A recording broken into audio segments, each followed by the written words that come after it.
Em tempos de pandemia, como lidar com a realidade das pessoas autistas ou como as pessoas autistas estão lidando com essa realidade? Essa é uma questão que a gente traz para o programa Opinião Pernambuco de hoje. Lembrando que os programas Opinião Pernambuco, eles também são exibidos nas rádios Universitária FM e Rádio Paulo Freire, no horário das 17h30, de segunda a sexta. Para falar sobre autismo na pandemia, nós estamos recebendo o Dr. Gustavo Holanda, que é neuropediatra, e Valência Marinho, que é fonoaudióloga e analista comportamental. Bem, vamos lá, né? Aqui no início eu já fiz uma colocação que deu para vocês entenderem qual é o norte, qual é o rumo, qual é o foco que a gente quer trazer para esse programa. Então, assim, estamos diante de uma situação atípica e, contraditoriamente, né, as pessoas autistas que tanto precisam de companhia, tanto precisam de afeto, tanto precisam de aconchego, agora elas estão, assim como as pessoas que não são autistas, vivendo um período de isolamento social. O que isso significa? Vamos começar com o doutor Gustavo, que está aqui no topo da janela, depois a gente passa para a doutora Valência, ok? Ok, Valdir. Veja, o autismo, também conhecido como transtorno do espectro do autismo, é um transtorno neurobiológico, né, do neurodesenvolvimento, que se inicia na criança e se estende ao longo de toda a vida. Esse transtorno é caracterizado por limitações, déficits, dificuldades de comunicação e interação social e comportamentos repetitivos, estereotipados, com muita dificuldade de flexibilizar rotinas. Então, como todos nós fomos afetados, né, com a incidência da pandemia, tivemos que nos resguardar e houve a orientação do distanciamento físico, que é um termo que eu prefiro do que o termo do isolamento social.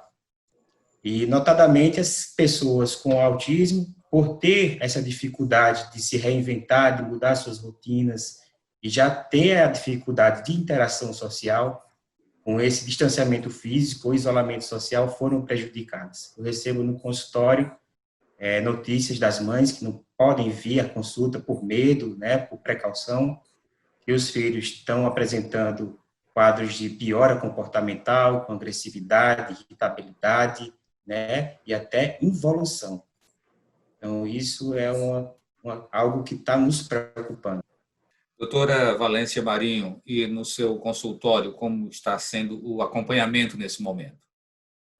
Como o doutor bem falou, né, são crianças ou são pacientes que têm uma grande dificuldade nessa flexibilidade de mudanças, de rotina. Então, uma das coisas que a gente fala muito com os pais, que é muito importante, é se inovar, é se renovar. Em casa mesmo, dentro do contexto que tem em casa, dentro do espaço que tem em casa, inovar as atividades que ele fazia fora, indo para as sessões de terapia, indo para as escolas, para creches, né? Hoje eles vão adaptar esses locais e adaptar isso junto com profissionais. Eu continuo atendendo os pacientes por telesaúde, por teleatendimento, claro, com um trabalho muito mais voltado aos pais, com orientação aos pais, e isso tem dado um bom resultado, nessa flexibilidade em organizar o espaço da casa como sendo aqueles espaços que normalmente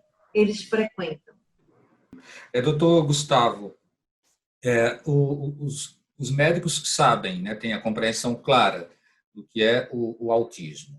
Os pais, eles têm essa compreensão de uma forma também clara, objetiva e transparente? E a terceira questão que eu colocaria é, e os próprios autistas? Eles também têm essa consciência ou eles convivem com o problema sem realmente ter a certeza, a consciência profunda do que seja esse problema? Ótima pergunta, Valdir. Veja, no meio médico ainda é um tema de difícil compreensão. Por incrível que pareça, você vê até pediatras com dificuldade de entender, recomendar e orientar as crianças. Mas nós que estamos nesse meio, né, temos o entendimento das necessidades da criança com autismo tentamos passar para os pais, para os pacientes e para os familiares, mas muitas vezes é uma grande descoberta, né? Quando a família recebe o diagnóstico da criança ou de algum outro parente que tenha o autismo. Então, nesse período também de pandemia, foi também muito difícil para algumas famílias que não tinham realmente, como você falou, a compreensão do que se trata o transtorno, principalmente a rigidez e a inflexibilidade nas rotinas, mas também, por outro lado, foi um período de descoberta, né? Muitas famílias puderam se descobrir.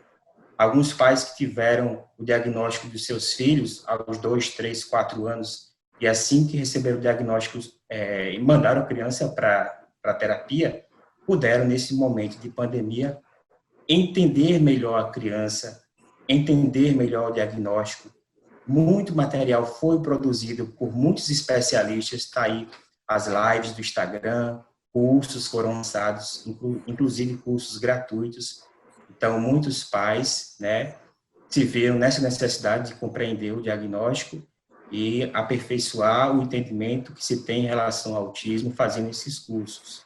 Então, foi um período de grande medo, né, de grande distanciamento, mas também foi um período de descoberta da família, da criança, né, e aquelas pessoas que têm um autismo não tão grave, né, que têm o entendimento e estão produzindo, estão tentando ser socialmente independentes, estão cada dia mais ativas em relação aos seus direitos, em relação às suas necessidades. Então, por incrível que pareça, até essas pessoas que têm o diagnóstico dessa condição, né, quando não grave, quando ela entende a situação que ela passa, estão nos ajudando a compreender melhor o autismo através de testemunhos, né?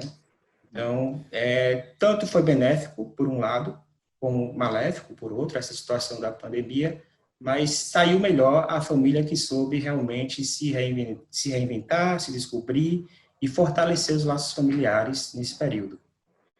Doutora Valência, o terceiro ponto dessa questão que eu tinha colocado, né, agora há pouco, foi sobre o próprio autista. Como deixar a pessoa autista ciente, né, de que ela tem uma deficiência, mas que ela é uma pessoa igual, ela é uma pessoa normal, ela não é uma pessoa doente. Como trabalhar isso na cabeça da pessoa autista? Na verdade, eles já têm um pouco de consciência disso, né? Eles têm uma forma diferente de ver o mundo, mas na concepção dele, na visão deles, eles agem de acordo com o que é interessante para ele. Eu, como analista comportamental, eu trabalho por uma abordagem onde a gente trabalha muito com antecedente, muito fazendo um trabalho de preparação para que haja uma ação um comportamental que seja adequado ao que ele necessita. Então, a gente conversa muito com o paciente, a gente explica muito para o paciente o que vai acontecer lá na frente. Por exemplo, se ele vai a um restaurante jantar, então a gente conversa muito em casa, olha, você vai chegar no restaurante, a gente vai de carro, né, vai chegar ao restaurante, a gente vai sentar à mesa, vai esperar o garçom vir, a gente vai fazer o pedido, você vai escolher o que você quer comer, e vai esperar preparar a comida, porque eles não têm muito essa ligação. Então, se eu chego para um autista e eu digo assim, acorda que a gente vai para a escola, dependendo do grau do autista, ele acha que ele vai levantar da cama e já tem a escola ali do lado, e ele já vai entrar na escola. Então, é preciso que a gente trabalhe muito com o antecedente, preparar essa criança para cada coisa que ela vai fazer. Então, são aquelas questões que o doutor Gustavo falou muito das rotinas, criar rotinas para as coisas da vida diária em casa, as coisas da escola, as atividades dele, não só crianças, adolescentes, mas quando profissionais também, quando adultos profissionais.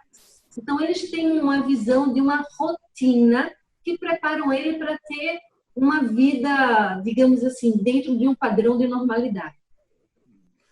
Doutor Gustavo, quando a gente fala de autista, a gente está falando de um problema que pode atingir pessoas de diferentes faixas de idade. E certamente o acompanhamento ele vai se moldando também, né, a essas fases. A partir de que momento é possível diagnosticar o autismo? E como seria ele? Vamos começar com com a primeira faixa, né? O que o senhor classificaria como sendo a primeira faixa de idade de pessoas com autismo e como seria essa abordagem? Isso. Como eu falei, o autismo é um transtorno do neurodesenvolvimento, então precisam surgir características, né, relacionadas ao desenvolvimento da criança e isso demanda tempo. A Sociedade Brasileira de Pediatria tem um trabalho focado no diagnóstico precoce. O que é o diagnóstico precoce? É aquele que deve ser feito antes de 1 ano e meio, antes dos 18 meses, né? Então, se acredita que nessa idade já temos sinais, né, perceptíveis do desenvolvimento, principalmente relacionados à comunicação, interação social e comportamentos repetitivos. Agora, o diagnóstico pode ser feito também numa faixa mais cedo, né, com a criança que está mamando, amamentando, e você já vê a dificuldade dessa criança de ter uma relação visual, olho no olho com a mãe, né, aquele momento de grande empatia, de namoro mesmo com a mãe, ou a criança que não oscila nas mamadas, quando a mãe está conversando, porque o bebê tem essa oscilação, que parece até um diálogo, é bem interessante. Ele aumenta a frequência de sucções ou reduz a frequência das sucções à medida que a mãe interage com ele, ou acariciando, ou falando, ou cantando. Então, esses são sinais precocíssimos. Muitas vezes a gente só consegue identificar numa anamnese, numa história clínica, né, bem depois que a mãe já relatava, já percebia, mas que, né, por alguma dificuldade de comunicação com o marido ou com os familiares, passou batido. Então, o foco é antes de 1 ano e meio, mas infelizmente não é nossa realidade. A média hoje do diagnóstico no Brasil está sendo em torno de 6 anos de idade. Tá? Então, quanto mais grave a situação, quanto mais nítidos os sinais, mais cedo a gente consegue fazer o diagnóstico. Agora, tem aquelas pessoas que passam toda a sua primeira infância, puberdade e adolescência sem um diagnóstico. Esses são os que a gente chama de formas mais leves, né? Sem tantas dificuldades, mas com algum nível de dificuldade na comunicação e interação social e com alguns interesses repetitivos, tá? Então, são pessoas que na fase adulta tiveram limitações para seus relacionamentos, principalmente aqueles mais profundos, como namoro, casamento, ou até se casaram, tiveram filhos, mas têm ainda comportamentos muito rígidos, com rituais, com manias, com colecionismos. Então, passa batido e essas pessoas, na vida adulta, começam a sofrer de comorbidades.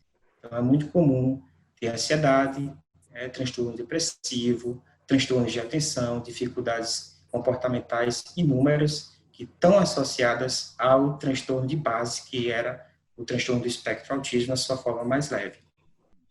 Doutora Valência, uma questão que se coloca é como os pais encaram a realidade, né, quando se descobre em seu filho, em sua filha, um diagnóstico de autismo. É possível que haja uma tendência de negação, né, por parte de alguns, de não querer enfrentar essa realidade, mas é uma realidade que precisa ser enfrentada, sim, né? Então, assim, essa é uma questão que eu gostaria que a gente abordasse no próximo bloco. A gente faz um intervalo e vai ficar exatamente com você para iniciar essa nova abordagem, ok? Então, a gente volta daqui a pouquinho falando sobre autismo na pandemia.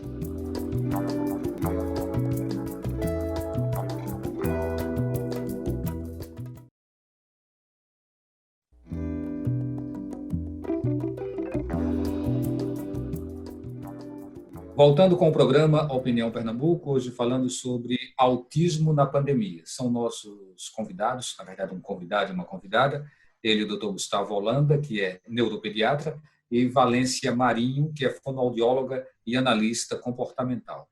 Bem, no bloco anterior eu tinha já provocado a doutora Valência, né, sobre a aceitação ou a negação por parte dos pais, né, como deve ser enfrentada essa realidade pelos pais.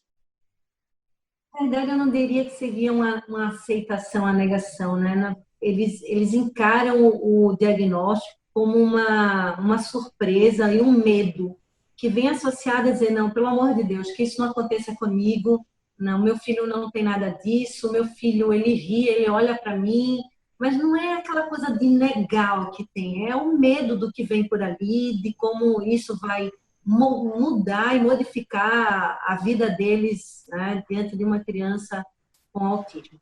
Um trabalho que eu acho bem interessante ressaltar aqui é o trabalho que a gente faz com os pais, o empoderamento aos pais. Os grupos de pais, eles participam de todo o conhecimento, desde de dados de diagnóstico. Então, nesses grupos participam neurocirurgiões, neuropediatras, psicólogos, psicopedagogos, os fonoaudiólogos, terapeutas ocupacionais, toda a equipe envolvida com aquele paciente.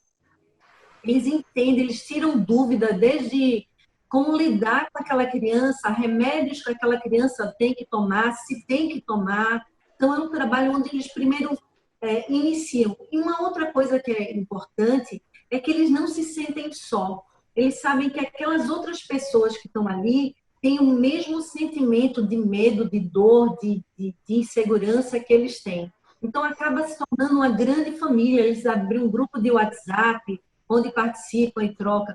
E dali a gente faz de um trabalho de orientações até confecção de materiais. Nós confeccionamos materiais para que eles possam utilizar em casa. Esse trabalho a gente traz os pais para atividades como aprender a brincar, né? Tem pais que há muitos anos não sabem nem o que é brincar. Então, a gente faz desenhos de amarelinha no chão e brinca com eles, umas cabanas para eles se esconderem. Então, eles participam disso para que eles possam reproduzir em casa.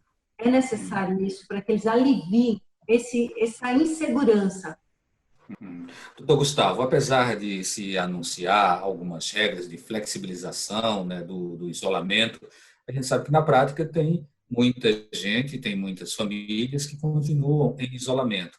E a pergunta é até que ponto essa quarentena, esse isolamento, ele pode gerar agressividade ou ansiedade exacerbada nas pessoas? De que forma elas podem superar esses problemas? Isso. A saúde mental está em risco em qualquer parte da população, tanto nas pessoas com autismo, como naquelas pessoas ditas neurotípicas, né, sem o diagnóstico. A gente vê, de uma forma geral, um aumento na ansiedade, na agressividade e outros transtornos comportamentais, como depressão, e até aumento de algumas estatísticas de pensamento suicida e suicídio.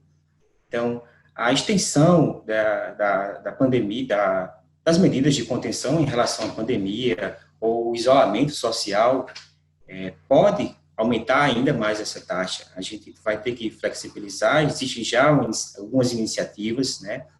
A gente vê que as clínicas de terapias estão com a reabertura, algumas crianças estão voltando a fazer suas terapias, algumas crianças já estão começando a frequentar parques, praças, praias, o que é muito bom, porque a atividade física, e eu advogo, é fundamental. Essas crianças têm que realmente gastar energia, não ficar confinadas em pequenos apartamentos ou dentro de suas casas com aqueles estímulos repetitivos, com poucas pessoas.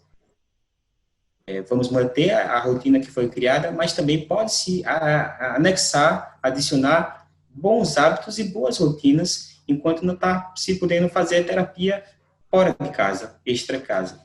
Então, a gente, como eu falei, a família que soube flexibilizar, ser criativa, se reinventar nesse momento, saiu com menos danos. O dano existe, vai continuar, não se tem como voltar atrás, porque foi algo que atingiu a todos, inclusive muitos médicos ficaram sem atender, muitos dos outros colegas terapeutas ficaram sem atender. Disponibilizamos a terapia online, mas não é igual àquela terapia presencial, onde o vínculo, e o corpo a corpo tem uma maior eficácia. Doutora Valência, aí como o próprio doutor Gustavo fala, né, existe uma certa flexibilização e essa concessão ela não tira a necessidade da utilização, por exemplo, de uma máscara. Como é que fica para uma criança autista se adaptar à realidade de usar uma máscara? Primeiro, é muita conversa, né? Nós trabalhamos com reforçadores. O que são reforçadores? É algo que a gente oferece que a criança quer muito. Pode ser um alimento, pode ser uma bala, uma guloseima, pode ser um livro, algo que a criança tem preferência. Então, para que ele ganhe aquilo ali, ele precisa fazer algo. E assim a gente cria rotinas e vai tirando cada vez mais esse reforçador daquela atividade. A máscara é uma das coisas. Então, quando a criança começa a trabalhar essa saída, ela sai um pouco até mais ou menos ali o terraço, quando ela coloca uma máscara. Então, o reforçador é o sair. À medida em que ela coloca uma máscara, a mãe dá um avanço e vai até, abre a porta da casa e vai até o hall do apartamento. E aí ele sabe que quanto mais tempo ele fica com a máscara, mais oportunidades ele vai ter de sair daquele ambiente. Né? Muitas crianças que não conseguiram esse tipo de resultado, a gente começou pintando o rosto com tinta-dedo, né, em formato de máscara, onde eles não estavam sentindo aquilo ali, para começar um trabalho sensorial.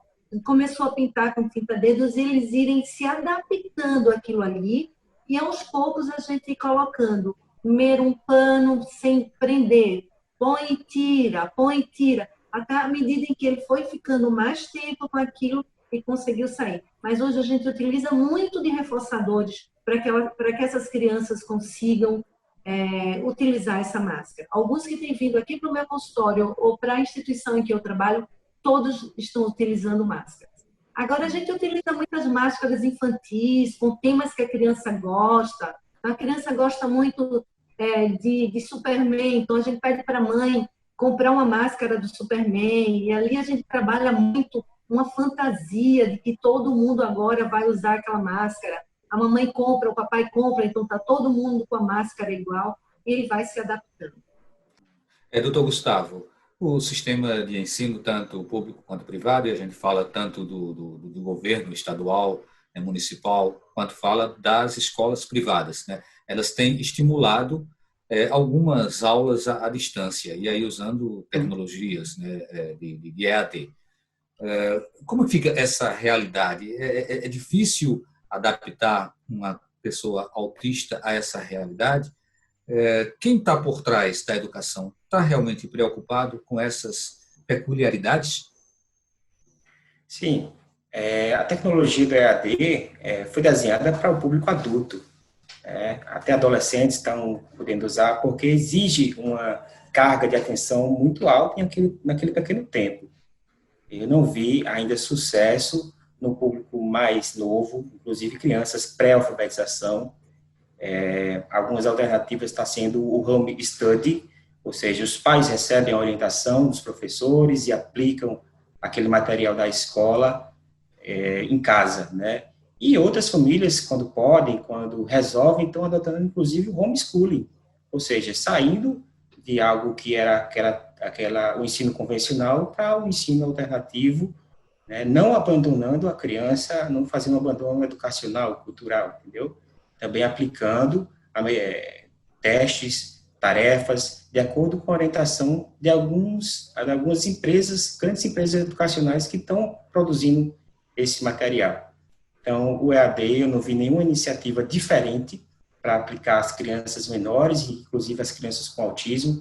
Imaginava que alguma empresa ia lançar algum desenho animado, trazendo essas informações escolares, algum programa de alfabetização que as escolas pudessem utilizar, mas foi uma adaptação das ferramentas usadas no público adolescente e adulto para crianças menores, e eu não estou vendo aquele sucesso que se tem nas aulas presenciais, inclusive nas crianças bem menores, não tem tanto sucesso assim, não. Doutora Valência, a senhora em outros momentos já falou sobre a necessidade de criar rotinas. E aí, dentro dessas rotinas, tem toda uma parte lúdica também, né? Desenvolver brincadeiras com as crianças. Gostaria que a senhora falasse um pouco sobre isso, né? Sobre esses caminhos possíveis nesse momento. Os indivíduos com TELs têm uma grande facilidade com a questão visual. Então, a gente trabalha muito com imagens. E cada rotina que a gente cria com desenhos, com imagens. Por exemplo, eu tenho um exemplo aqui, que é uma imagem de ir ao banheiro, tá certo? Então, a criança, ela percebe que ela sente a vontade de ir ao banheiro, então ela está nesse estágio aqui, ela vai, sente, mostra para a mãe, e a mãe já direciona. Agora, a segunda fase é correr para o banheiro, e ela vai tirando. Então, essa rotina vai fazendo com que a criança perceba qual o caminho que ela tem que seguir. Então, a gente tem rotina para alimentação, rotina para ir para a escola, rotina do dia, quando acorda, o que é que faz? Acorda, toma banho, ou toma café, faz a tarefa, ou vai para a escola. Então, eles costumam ter uma rotina. Isso não só crianças, mas adultos também. Adultos, inclusive, que trabalham. Eu tenho um paciente que é interno, um paciente que é advogado, porque ele tem toda a rotina dele, uma agenda com que ele vai fazer todos os dias. Se qualquer coisa ali sair do contexto, muitas vezes ele se desorganiza. Então, ele tem que parar e vamos refazer aquela rotina para que tudo ocorra bem. Ajuda muito o indivíduo, muito. Não só os pacientes com TEA, mas o próprio doutor Gustavo pode mencionar, pacientes que têm também déficit de atenção, pacientes que têm transtorno com a parte de concentração de atenção. Essas rotinas, elas vêm bastante benéfico para conseguir um desenvolvimento.